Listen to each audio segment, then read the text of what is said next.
Donald Trump and MAGA Republicans are getting a rude awakening in Florida, and they're looking at the midterms coming up, and ain't looking good for Trump and MAGA. Some of the latest polling has Trump's approval in Florida at net negative 7.5%, and that's been decreasing by the day. You have the MAGA Republican governor out there, Ron DeSantis, commenting about the Texas special elections, including the most recent one for State Senate District number 9, where the Democrat overperformed by plus 31 points and won in a plus 17 Trump district by a plus 14 margin against a Trump-endorsed candidate named Lee Wham-Gans. Taylor Remitt went on to win that race. And Ron DeSantis writes, special elections are quirky and not necessarily projectable regarding a general election. That said, a swing of this magnitude is not something that can be dismissed. Republicans should be clear-eyed about the political environment heading into the midterms, and day by day, DeSantis is throwing the Trump regime under the bus even more. That's a story to keep on following. And I saw he came out against data centers and a lot of the AI initiatives of the Trump regime recently as well. You take a look recently, there was that Miami mayor's race as well. And you had Eileen Higgins becoming the first Democrat elected the mayor of Miami in nearly 30 years, when Donald Trump, the same way he endorsed that MAGA candidate in Texas, he endorsed the mayoral Republican candidate Gonzalez in Miami, who suffered a massive loss there. You know, and that brings us really to Florida's 27th Congressional District right here, where you have a big race coming up. You have this MAGA Republican candidate, Maria Salazar. Her parents and family fled Cuba, and her whole thing was that she was protecting the population from socialism and dictators, and then she hoisted up Donald Trump, who was a dictator and who does socialism for the billionaires. And she's been saying and promising her constituents all along that we promise you, Donald Trump is not going to do immigration raids. He's not going after people who have been here for a long time.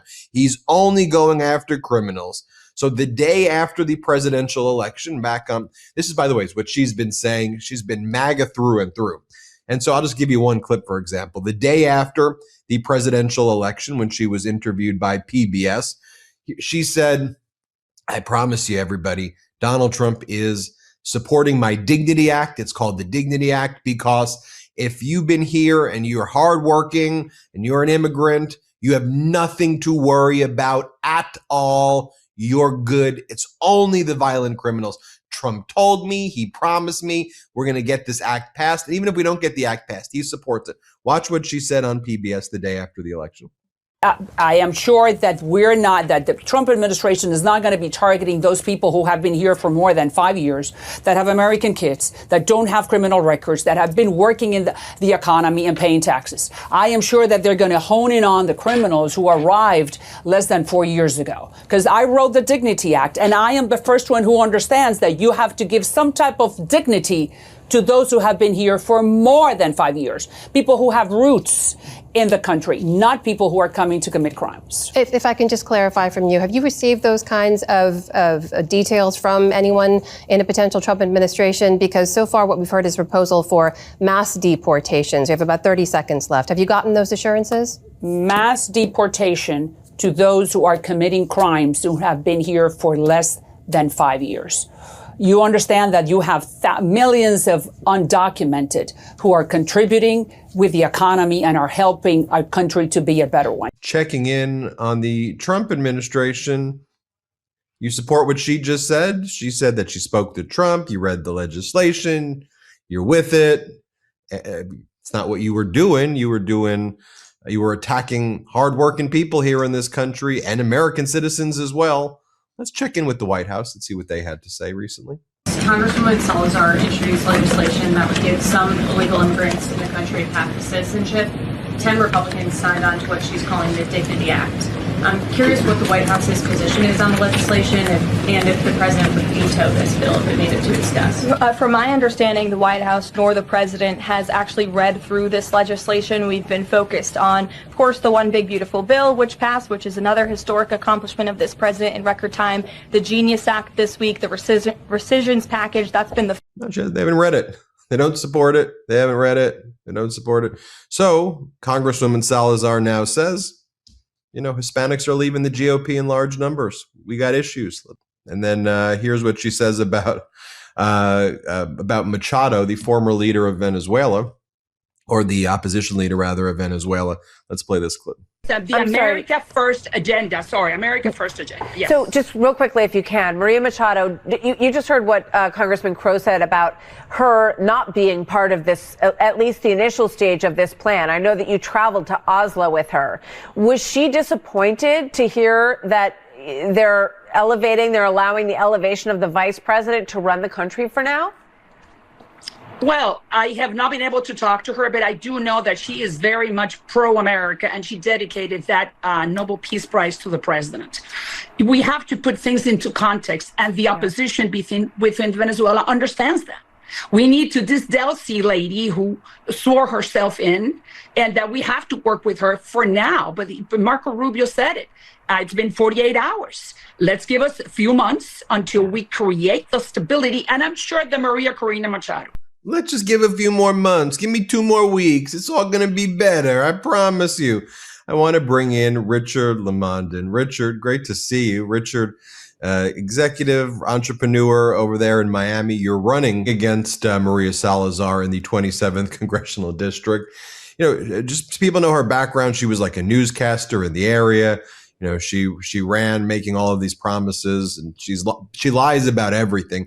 And it's very dangerous lies, because she lured her community into basically a death trap. And now it's like a Ponzi scheme where she keeps moving the goalposts as her people and the district is under attack. Talk to us about the district that you're running for. Absolutely. So this district is in many ways the key district here in Florida. It covers the heart of Miami. You mentioned Eileen Higgins' mayoral victory. A big part of this district is the city of Miami, where she won. It is a district that is heavily Cuban, heavily Venezuelan, basically pan-Latin American. And you nailed every piece of this, where she's been with Trump every step of the way. She has said, like you said in the clip, that we're only going to focus on criminals, and yet here, this district is also the one within our backyard is Alligator Alcatraz, and that prison camp out there, where she went out to the site, toured it, and said, the beds were pretty comfortable. So this is a congresswoman that is basically a weather vane. She leads from behind on every issue. One of the big things that she has done is not support the Venezuelan community. You mentioned Maria Corina Machado, but also Venezuelans here in South Florida have lost temporary protected status while the same Maduro regime is in power. She has not stood up to administration when Cubans have had double the number of deportations this year than they've had last year. A lot of seniors, many of them of Cuban descent, have been left in fear because she initially did not support expanding the SNAP benefits that almost were cut. She has supported Caroline Leavitt talked about the big, beautiful bill. She voted to cut a lot of programs for the seniors in her district. This district has one of the largest numbers of Obamacare recipients in the entire country, and she is one who cut the tax credits that made it affordable. Some of the people in my district I speak to, their insurance bills have gone from $450 to over $1,200 a month. So this is a congresswoman that has repeatedly failed. The difference now from previously is that people have caught on to this. I go into a lot of spaces with people who voted Trump 3 times, Salazar multiple times, and they talk about how they're fed up with her. She's never in the community. She's focused on political theater, not the real problems in our community. And the fact is, her only real solution to this problem, you mentioned the Dignity Act, it's not a pathway to any kind of citizenship. There is no pathway to citizenship in that law. It's a penalty box. It requires immigrants who come here to pay additional fees. It is one that makes sure that we have a second class of citizen here in the United States, something that is completely against the entire concept of the American dream.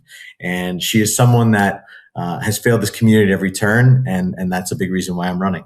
Right. I mean, she's a total fraud. I mean, she said this Dignity Act is going to make sure everybody here is protected. We've got your back. Mass deportations does not mean mass deportations. Yeah. When Trump says he's coming for you regardless of your background, he's not actually going to be doing that. I got your back. So then Trump revokes temporary protected status. He goes after hardworking people, just people who are here, family members, children. We see which by the way, the big one here right now is the Haitians, right? So the Haitians only recently got restored. We have a huge Haitian community down here in South Florida. So pardon the interruption, but this is something that it's not just Venezuelan community. It's not just the Nicaraguan and the Cuban community, but the Haitian community. The city is one that is built by immigrants. It's one that when you come here, you could tell that Spanish in many ways is the first language. And so, this is a congresswoman that has and never shows up in the community, has never hosted a single public town hall her entire time in office. And so a lot of times when I speak to people, I said, what do you think is going to be different in the next 5 months that didn't happen in the last 5 years? She's only passed one bill her entire time in Congress.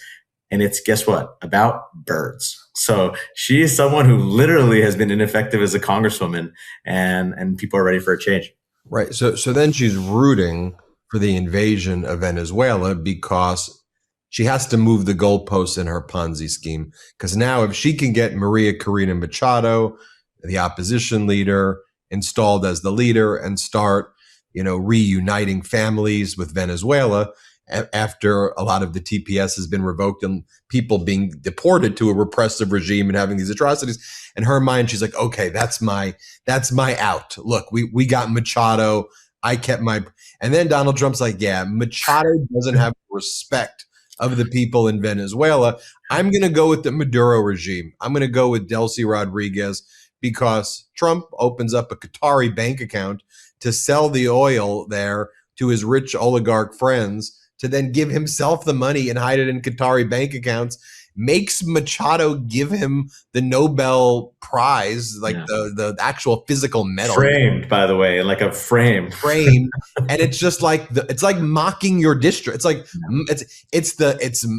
I can't think of anything worse to do, but you're saying people are finally waking up. Like you're seeing, like when was the final thing? Because I saw videos, still, of Little Havana, 5 months ago, and people would be like, well, I don't like his policy here. I don't like his immigration policy, but I do like his policy on, transgender sports. And I'm like, what are you even talking about? You're an immigrant. Yeah. The policy is to get rid of you. What are you talking about? So where are we now? Look, it's very hard to treat people in Miami, and especially a lot of times nationally, the Democratic Party has tried to treat Hispanic people as a monolith. It is not the case at all. It breaks down very much by age, how many generations have been here.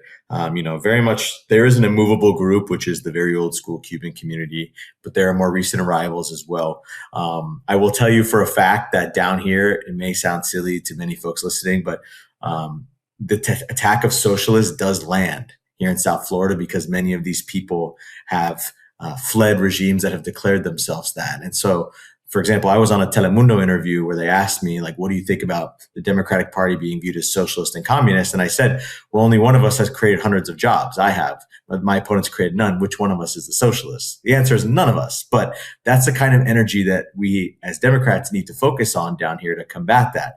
And that's the kind of energy that then once I can clear the mind of that sort of like specter of Castro kind of rising up here in South Florida, we're all dealing with the same issues here. I could tell you at the presidential level, I've had people tell me Greenland was the last straw, that the murders of 2 American citizens in Minnesota was the last straw. Today we have a post we saw where, the Obamas are being portrayed as monkeys being posted by the president. Everyone's kind of having their own last straw, but the unifying factor that unites everyone is the fact that Miami has been, since COVID, one of the most unaffordable cities in this entire country. And when I talk to you about the impact that the big, bad, ugly, whatever the heck bill you want to call it these days has had on this community, it's had an enormous negative impact on seniors, on young people. I talk about my policies in the terms of freedom, because I think every candidate has their own district. In a district like mine, which is purple, leads slightly Republican, but is key to us flipping the House and maintaining it. I talk about the fact that you can't make it in America if you're not free to be healthy, if you don't have access to health insurance. You can't make it in this country if you don't have the freedom to raise your family, because you can't afford to send them to preschool, which down here is incredibly expensive. That you're not free if you can't afford a home of any kind and get a roof over your head. And you're not free if our seniors can't retire with dignity. And when I talk about the fact that if we don't set as the Democratic Party a foundation for people to be successful, then nobody can achieve the American dream. That is where I break through a lot of the partisan barriers, because most people at a values level agree that everyone deserves a fair shot. But that's kind of the way I'm breaking through. Everyone's different in doing it, but couching my values and the same ones I've built in my business, which fights climate change, into this campaign is how I reach these people. And it's been incredibly effective so far.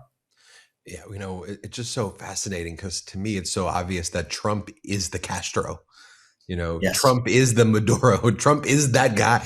Yeah. And part of being that guy is to tell you, I'm not that guy, and accuse everything else of exactly what you're doing. He's doing price controls. Yes. He is doing the same exact type of repression against freedom of speech. Yeah. He's the one hoisting up the oligarchy and repressing everybody else. But I could go on and on that forever. Give me, before we go though, two things. One, where can people learn more about the campaign?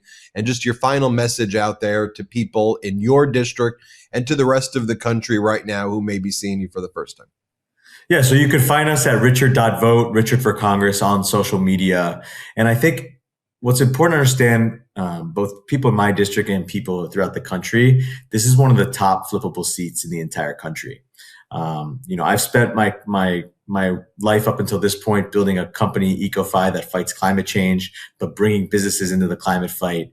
And a district like this is key to Democrats, not just flipping the House this time, but maintaining a majority for years to come to make sure that we can not just roll back the damage this administration has done, but also bring this country towards a better future. And so to those across the United States, it's important for you to know that you're paying attention to these districts, focusing on these flippable seats. What that does is that also builds a beachhead to start pulling Florida back, which we all know has gone the crazy direction over the last few years, and making sure that when it comes time to presidential elections, we continue to have the kind of infrastructure that we need to flip states that have drifted more in a red direction. And so I have the ability to do that because I have a business background, but I've given paid parental leave in my company. I pay people well, what they're worth. Generous paid time off. I have instilled democratic values into every aspect of my life. And now is the time for us to go out in the community, point out all the ways that this administration has failed, and flip the U.S. House and the Senate and make sure we can actually deliver real results for people. And that's entirely what I'm focused on. Richard Lamondin, appreciate you. Appreciate you. Thanks for having me on. Everybody hit subscribe. Let's get to 6 million subscribers. Want to stay plugged in? Become a subscriber to our Substack at MeidasPlus.com. You'll get daily recaps from Ron Filipkowski, ad-free episodes of our podcast, and more exclusive content only available at MeidasPlus.com.